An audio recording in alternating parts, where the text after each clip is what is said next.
सदर निवडणुकीमध्ये एस.टी. कष्टकरी जनसंघाचं उमेदवारांचं पॅनेल संपूर्ण बहुमतानं निवडून आलं होतं।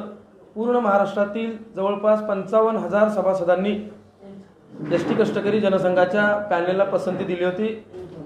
त्याच्यानंतर पूर्णच्या पूर्ण 19 संचालकांचं पॅनेल एस.टी. कष्टकरी जनसंघाचं निवडून आलं। त्याच्यानंतर जवळपास आशिया खंडातील पगारदारांची सर्वात मोठी आणि 100% फायद्यात असणारी ही जी बँक होती, या बँकेला वेगवेगळे पुरस्कार मिळालेले होते। या बँकेचा नावलौकिक पूर्ण भारतभर होता। पण अशा या बँकेच्या संदर्भानं काम करत असताना ॲडव्होकेट गुणरत्न सदावर्ते हे संचालकांना भ्रमित करून वेगवेगळ्या पद्धतीचे चुकीचे बँकिंग क्षेत्राला धोका पोहोचवणारे निर्णय घेत होते। त्या सर्व एकाधिकारशाहीला कंटाळून आमच्या या एस.टी. कोऑपरेटिव्ह बँकेच्या संचालक मंडळापैकी साधारण 14 ते 15 संचालकांनी वेगळे होण्याचा निर्णय घेतला। त्या अनुषंगानं मागील 15 दिवसांपासून यातील 13 ते 14 संचालक वेगवेगळ्या तज्ज्ञ लोकांची सल्लामसलत घेण्यासाठी आणि वेगवेगळ्या बँकिंग क्षेत्रातील अनुभवी लोकांचा सल्ला घेण्याच्या अनुषंगानं बाहेर गेलेत। त्यांनी सदावर्तेंपासून स्वतःला वेगळं केलेलं आहे। आपणाला माहिती आहे की आपल्याकडे बऱ्याच न्यूज चॅनलनी नॉट रिचेबलच्या बातम्या दिल्या होत्या, पण ते नॉट रिचेबल नसून ते एकत्रित आहेत, फक्त ते कोणाशी सध्या बोलत नव्हते। काल त्या सन्माननीय 12 ते 13 संचालकांनी एकत्रित बसून संपूर्ण व्हिडिओ तयार केलेला आहे।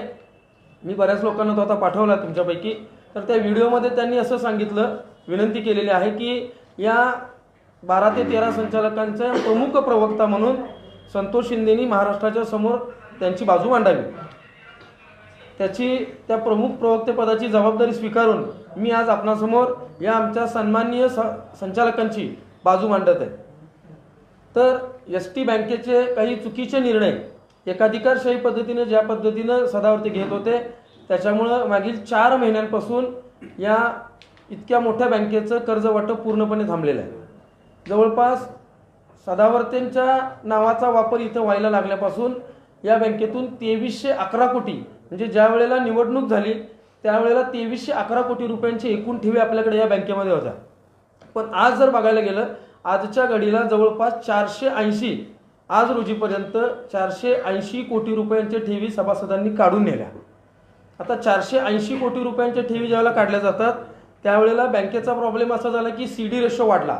रिझर्व्ह बँकेच्या नियमानुसार जर बघायला गेलं तर 70% हा CD रेशो मेंटेन असणं गरजेचं होतं, पण दुर्दैवाने तो CD रेशो आज 96% पोहोचलेला आहे। आणि आज अवस्था अशी आहे की जर सदावर्तेंचं ऐकून आपण कर्ज प्रकरण लोकांना वाटप करायला सुरू केलं तर 2च दिवसांमध्ये रिझर्व्ह बँकेकडून सेव्हिंग खात्यावरचे पैसे काढण्यावर सुद्धा बंधन येते।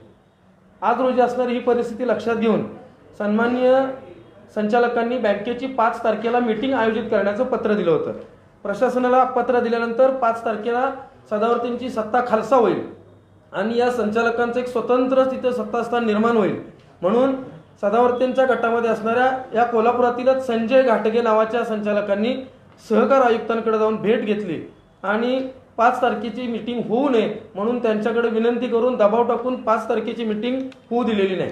जर 5 तारखेला मीटिंग झाली असती तर चुकीचे झालेले ठराव, आजपर्यंत चुकीच्या पद्धतीने 4 महिन्यात घेतले गेलेले निर्णय रद्द करून या संचालक मंडळाने कष्टकरी कर्मचाऱ्यांसाठी बँक कशी सोयीस्करित्या चांगल्या पद्धतीने चालवता येईल या अनुषंगाने काही चांगले ठराव करण्याचा तज्ज्ञांच्या सल्ल्याने निर्णय घेतलेला होता। पण ती मीटिंगच होऊ नये म्हणजे कर्मचाऱ्यांना कर्ज प्रकरण वाटप करता येऊ नयेत असा दृष्टिकोन सदावर्तेंचा दिसतोय। त्याच्यामुळे त्यांनी संजय घाटगे नावाच्या संचालकाला पाठवून सहकार आयुक्तांकडे, सहकार निबंधकांकडे पाठपुरावा करून संबंधित मीटिंग होऊन दिलेली नाही। आता मागच्या 4 महिन्यामध्ये फक्त सदावर्तेंच्या नावामुळे ठेवीच गेले इतकं नाही, तर सदावर्तेंनी मागच्या 4 महिन्यामध्ये त्यांच्या मेव्हण्याला तिथं मॅनेजिंग डायरेक्टर पदावरती नेमणूक दिली। सदावर्तेंनी ज्यावेळेला त्यांच्या मेव्हण्याला मॅनेजिंग पदाची नियुक्ती दिली ती 100% चुकीची आणि बेकायदेशीररित्या होती। त्याच्या संदर्भातला पंचतारांकित प्रश्न हा अधिवेशनात सुद्धा विचारला गेलेला आहे आणि त्यांची नियुक्ती बेकायदा असतानाच सदावर्तेंनी आजपर्यंत जवळपास 38 लोकांची, नातेवाईकांची आणि जवळच्या कार्यकर्त्यांच्या पती-पत्नींची अशी 38 लोकांची नोकर भरती या बँकेमध्ये केलेली आहे। आता मुद्दा असा आहे की सहकार खात्यांची किंवा सहकार आयुक्तांच्या परिपत्रकानुसार सहकार आयुक्तांच्या निर्देशानुसार 12 एजन्सीज नेमलेल्या आहेत. त्या 12 एजन्सीज मार्फत नोकर भरतीची जाहिरात काढून त्या जाहिरातीच्या अनुषंगाने त्या 12 पैकी कोणत्याही एका एजन्सीकडे ते काम देऊन ऑनलाईन पद्धतीनं परीक्षा घेऊन ही भरती करणं गरजेचं होतं. पण तशी कुठलीही पद्धत न राबवता बेकायदेशीररित्या डायरेक्ट स्वतःच्या मेव्हण्याच्या सहीनं या लोकांना जॉईनिंग दिलेलं आहे.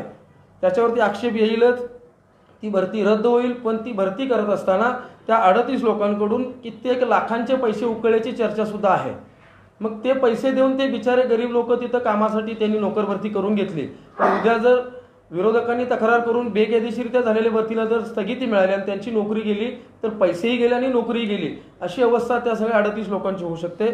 त्यामुळं हे जे आमचे संचालक आहेत, हे संचालक या चाललेल्या चुकीच्या गोष्टी, बँकेचा चाललेला कारभार सुधारण्याच्या दृष्टिकोनातून येत्या 2 ते 4 दिवसात स्वतः प्रत्यक्ष बँकेची चेअरमन साहेबांच्या अध्यक्षतेखाली मीटिंग घेणार आहेत आणि त्या मीटिंगमध्ये सदावर्तींनी घेतलेले चुकीचे जे काही निर्णय असतील ते सगळे रद्द करणार आहेत.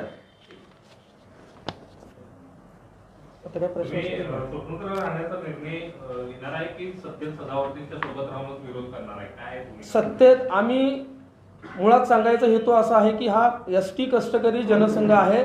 या कष्टकरी जनसंघाचे एक मार्गदर्शक म्हणून तत्कालीन परिस्थितीमध्ये आम्ही सदावर्तींना सोबत घेतलं होतं. स्वतः प्रत्यक्ष सदावर्तींचा या युनियनशी किंवा या बँकेशी कोणताही काडी मात्र संबंध नाही. ना ते एसटीचे कर्मचारी आहेत ना या जनसंघाचे पदाधिकारी आहेत. जनसंघाचे पदाधिकारी फक्त जयश्री पाटील मॅडम आहेत. जनसंघ हा एसटीच्या कष्टकऱ्यांनी निर्माण केलेला संघ आहे, सदावर्तींच्या स्वतःच्या मालकीचा नाही. त्याच्यामुळे आम्ही स्वतः सदावर्तींना बाजूला करून कष्टकरी जनसंघाचे वरचे जे अध्यक्ष आणि उपाध्यक्षांची जी काही पदं आहेत ती नवीन नेमणुका करणार आहोत. रीतसर महाराष्ट्रातल्या ज्या काही जिल्हा कार्यकारिण्या आहेत त्या जिल्हा कार्यकारिण्यांना एकत्रित घेऊन मतदान घेऊन मतदानाने आम्ही सदावर्ते आणि त्यांच्या पत्नी जयश्री पाटील यांना पदावरून बाजूला करून एसटी कष्टकरी जनसंघ हा कर्मचाऱ्यांचा आहे, तो कर्मचाऱ्यांचाच राहील. बँकेची भूमिका काय असणार आहे? बँकेत वेगळी सत्ता स्थापन करणार आहे? बँकेत जे आमच्याकडे मेजॉरिटी संचालक आमच्यासोबत आहेत, सदावर्तेंनाच बाजूला करतोय. मग त्याच्यातून त्यांच्यासोबत राहणाऱ्या संचालकांनी निर्णय घ्यायचा की ते कुठं जाणार आहेत. आम्ही इथं जनसंघ म्हणूनच राहणार आहोत. त्यांच्यासोबत जे आहेत ते सदावर्तेंच्या सोबत बाहेर जायचं की जनसंघ म्हणून आमच्यासोबत राहायचं, जे 4-5 संचालक त्यांच्याकडे शिल्लक राहिले हा निर्णय त्यांनी घ्यायचा.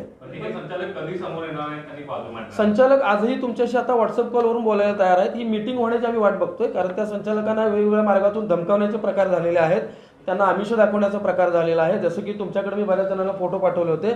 सदावर्तींच्या बरोबर असलेल्या संचालकांना 15-15, 20-20 लाखांच्या गाड्या गिफ्ट दिल्याचे फोटो सुद्धा व्हायरल झालेले आहेत. तर अशी आमिष दाखवून यातलं कोणी फोडाफोडीचं राजकारण होऊ नये म्हणून आत्मसन्मानाने ही लोक बाहेर थांबलेली आहेत. 14 लोक तुमच्या बरोबर आहेत असं तुमचा दावा आहे. काल तुम्ही जो व्हिडिओ शेअर केला त्यामध्ये 10 लोक दिसत आहेत. काल जो व्हिडिओ आपल्याकडे त्या स्वतः संचालकांनी व्हायरल केलेला आहे, त्या व्हिडिओमध्ये त्यांनी प्रवक्ता म्हणून मला बाजू मांडण्याची संधी दिलेली आहे. तो व्हिडिओ तयार करत असताना त्याच्यामध्ये 10 लोक आहेत. व्हिडिओ करणारी एक व्यक्ती आहे, अशी 11 लोक ती आणि 2 लोक काही कारणास्तव आम्ही मुद्दामच म्हणजे सदावर्तींच्या गोटात ठेवलेले आहेत की तिथं माहिती काय घडते, तिथं कशा पद्धतीने निर्णय घेता येतात, त्याच्यासाठी ती लोक तिथंच थांबवलेली आहेत. पण ती कोण आहे ते त्यांनाही कळून चुकलेलं नाहीये. भविष्यात ती लोक आमच्या सोबतच असणार आहेत.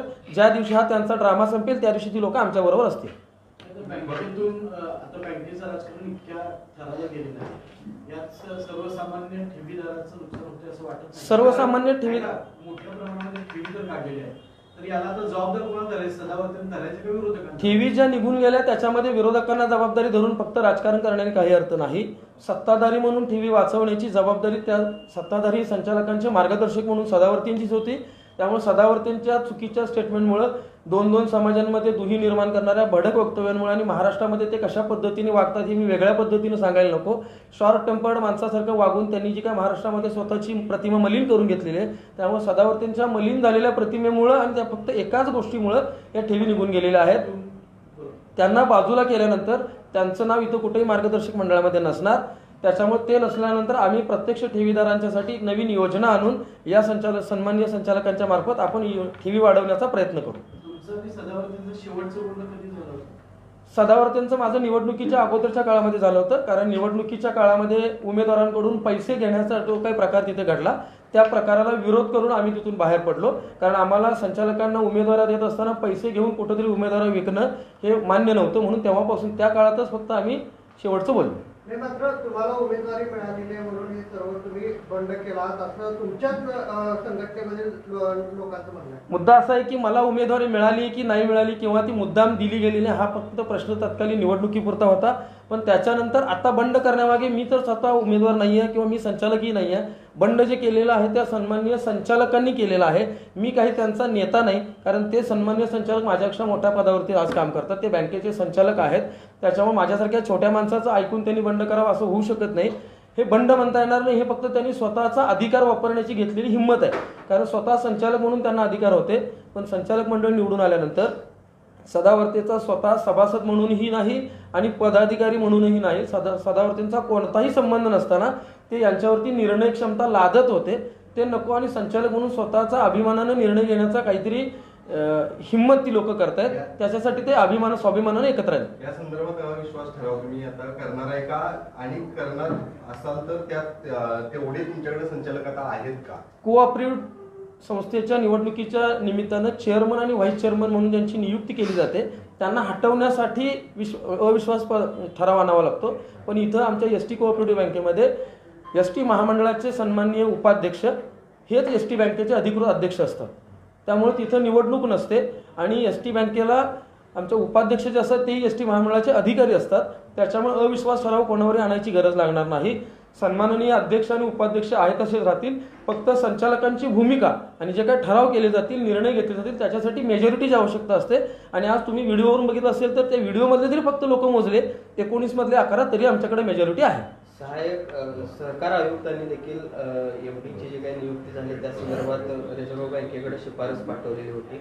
त्यानंतर रिझर्व्ह बँकेकडून काही बँकेची चौकशी किंवा त्या संदर्भात काही हालचाली सुरू आहेत का, काय नाही? आत्ता पत्रकार परिषद चालू होण्याच्या अगोदर अवघ्या 2 मिनिटांपूर्वी रिझर्व्ह बँकेच्या वरिष्ठ अधिकाऱ्यांकडून व्हिडिओ कॉन्फरन्सिंगद्वारे एस.टी. कोऑपरेटिव्ह बँकेचे सन्माननीय अध्यक्ष आणि उपाध्यक्ष तसेच एस.टी. बँकेचे वरिष्ठ अधिकारी यांच्यासोबत व्हिडिओ कॉन्फरन्सिंगद्वारे मीटिंग चालू आहे. त्या मीटिंगमध्ये त्यांच्याकडून प्रश्नांचा भडीमार चालू असल्याचे ऐकायला मिळत आहे. आता प्रत्यक्ष कशा पद्धतीने चौकशी झाली आणि त्याच्यानंतर निर्णय काय येतो हे थोड्या वेळाने आपल्याला कळेलच.